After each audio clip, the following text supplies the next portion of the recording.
A última década do século XX foi com certeza o período de maior choque na história da humanidade. Se alguns teóricos do século XIX e XX argumentavam que as relações sociais estavam mudando muito rapidamente, eles ficariam horrorizados se vissem a ruptura social gerada pela internet nos anos 90. Em nenhum outro período da história uma quantidade tão vasta de informação esteve disponível para um número tão grande de pessoas. A expectativa era que essas informações iriam democratizar o conhecimento, o que até certo nível aconteceu. Mas a informação é uma ferramenta muito poderosa e, para muitos, ela não pode ser dividida. Algumas informações devem se manter restritas. Antes de te revelar um desses segredos, não esquece de dar um like nesse vídeo, se inscrever no canal e, se gostar, compartilhe esse vídeo com um amigo. Bom, mas voltando. As instituições mais poderosas existentes no mundo são os estados, os países. Desde o poder econômico até o poder militar, que é chamado de monopólio legítimo da força, até o poder sobre a informação. Quando eu falo desse controle sobre a informação, eu não quero dizer apenas censura, até porque censura é algo que fica muito evidente em tempos de internet. Na real, a maioria dos governos do mundo deixa algumas informações bem distantes da internet em seus próprios bancos de dados. O que é compreensível, é necessário manter certas informações em sigilo para proteger a soberania do país e seus interesses no exterior, como por exemplo missões secretas, estratégias diplomáticas ou econômicas, entre outras. Mas às vezes essa confidencialidade é usada para manter segredos, ou melhor, escondê-los, desde crimes de guerras até contas corporativas de líderes mundiais. Porém, sabemos que na internet uma coisa que não existe são os segredos.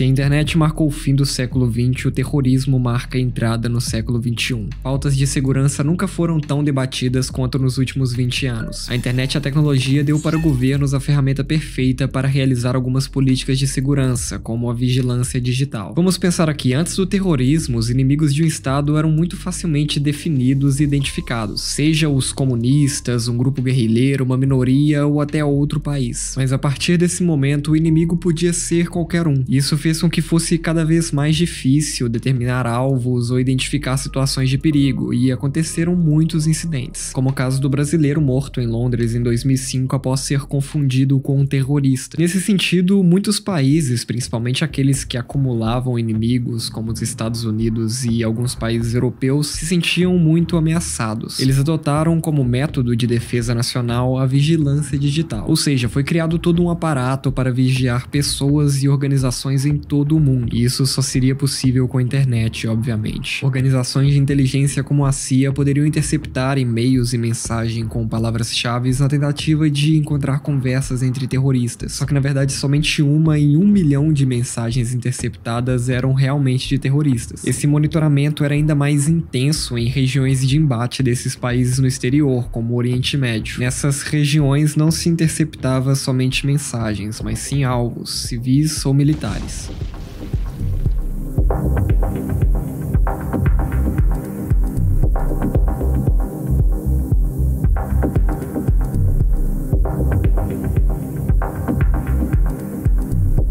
No ano de 1989, na Flórida, acontecia o lançamento da missão Galileu da NASA, que enfrentava a resistência de ativistas por conter em seu projeto uma quantidade de plutônio para geração de energia. Claro que a NASA sabia lidar muito bem com esse tipo de resistência, mas eles não esperavam que da noite para o dia todo o seu sistema fosse invadido por um grupo de cyberativismo chamado WONK, Worms Against Nuclear Killers. Worms, no caso, é um tipo de vírus de computador. Eles se replicavam de computador em computador e exibia a seguinte mensagem: vocês falam de tempos de paz para todos, então preparem-se para a guerra. No fim das contas, o foguete foi lançado sem nenhum problema. E as únicas pistas eram que esses ataques foram realizados na cidade de Melbourne, na Austrália, e a segunda pista é a própria mensagem do ataque, que é a letra de uma música da banda australiana Midnight Oil, a banda favorita de um garoto de 18 anos que na época morava na cidade de Melbourne, na Austrália.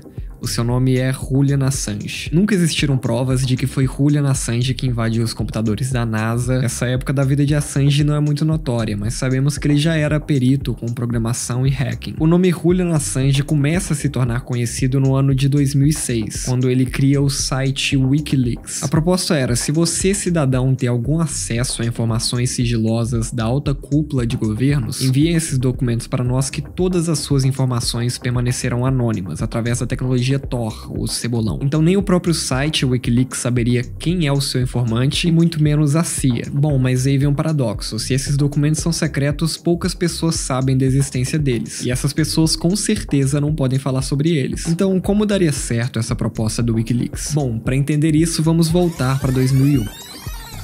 Depois dos ataques às Torres Gêmeas, o início da guerra ao terror e a vigilância digital, alguns governos do mundo, como dos Estados Unidos, adotaram uma nova metodologia de inteligência. Ao invés do chamado Need to Know, ou seja, somente algumas pessoas têm acesso àquelas informações sigilosas, eles foram para o Need to Share, ou seja, deveria-se compartilhar os dados. Mas não é compartilhar com a mídia, obviamente, em sim com as próprias agências de inteligência. Vou explicar, vamos supor que a CIA precisa de mais informações sobre uma investigação. Só que essas informações estão espalhadas por todas as agências de inteligência, a NSA, na CIA, no Pentágono, e aí que entra o Need to Share, compartilhar informações entre essas associações, essas agências, para assim conseguir triangular as pistas. O problema é que eram muitos dados para lidar, e para isso precisavam de muitas pessoas. Então informações altamente confidenciais passavam por meio de diversos analistas militares, treinados, mas ainda assim eram milhares de pessoas que tinham acesso, e algumas delas ficaram horrorizadas com o que viram ali. Em 2009, o Wikileaks publicou a lista dos documentos mais procurados do ano, diversos deles sobre atividades dos Estados Unidos no Iraque. E bom, imediatamente após a publicação dessa lista, Julian Assange, o diretor do site, recebeu mensagens de uma pessoa. Ela dizia ser um militar em campo no Iraque. Era um analista de informações que trabalhavam nesses bancos de dados. E ele dizia ter informações sobre o ataque de um helicóptero Apache a alvos civis no Iraque, um crime de guerra praticado pelos Estados Unidos. Dizia também que os vídeos do ataque, assim como o áudio dos pilotos que realizaram o ataque, chegaram a eles e já estavam há meses no sistema. Ou seja, aquele vídeo passou por centenas de pessoas antes de chegar a ele. E ele disse achar estranho o fato de que somente ele se importava com o que acontecia lá. Eu vou colocar o vídeo cortado, mas você consegue achar ele facilmente no YouTube. No vídeo, os pilotos do Apache estavam em uma altitude que ninguém no solo conseguiria notar sua presença. O que foi chamado de lança-míssel pelo piloto era na verdade a câmera de um jornalista da Reuters. O primeiro ataque foi feito. Os pilotos pareciam estar jogando um videogame. Minutos depois surge uma van para buscar os feridos. Outra série de ataques foi realizado pelo helicóptero. Enquanto eles se parabenizavam pelas precisões dos tiros, estavam na van um pai e duas crianças. As crianças que felizmente sobreviveram. Aquele vídeo era na verdade muito mais impactante do que as centenas de milhares de documentos que o Wikileaks recebeu. E Julian Assange sabia disso. E sabia também que a partir do momento que publicasse aquele vídeo, sua vida estaria em jogo. O interessante é notar que nenhum desses fatos eram secretos. Já existia uma matéria da própria Reuters relatando a morte desses jornalistas, assim como os diálogos dos dois pilotos já tinha saído em um livro de um militar americano. Mas para garantir que o vídeo fosse publicado, o Wikileaks se associou ao jornal britânico Guardian. O vídeo foi editado e lançado com o nome de Collateral Murder, ou assassinato colateral. Aquilo implodiu a mídia. Pela primeira vez, crimes de guerra dos Estados Unidos foram relatados em vídeos e divulgados. Pouco tempo depois, o militar anônimo se autorrevelou ao público como Bradley Manning, um jovem que estava se descobrindo como transexual, se alistou no exército para pagar sua faculdade e foi submetido a avaliar os mais secretos documentos. Bradley Manning, hoje Chelsea Manning, foi preso e condenado pelo ato de espionagem, assim como Julian Assange, onde mesmo com outros jornais publicando o vídeo, somente o Wikileaks e seu editor foram condenados pelos Estados Unidos. E aqui vai um paradoxo para meus amigos do direito internacional. É um cidadão australiano condenado em 115 anos de prisão por relatar informações não sigilosas de um governo que não é nem dele. Após isso, Julian Assange se tornou um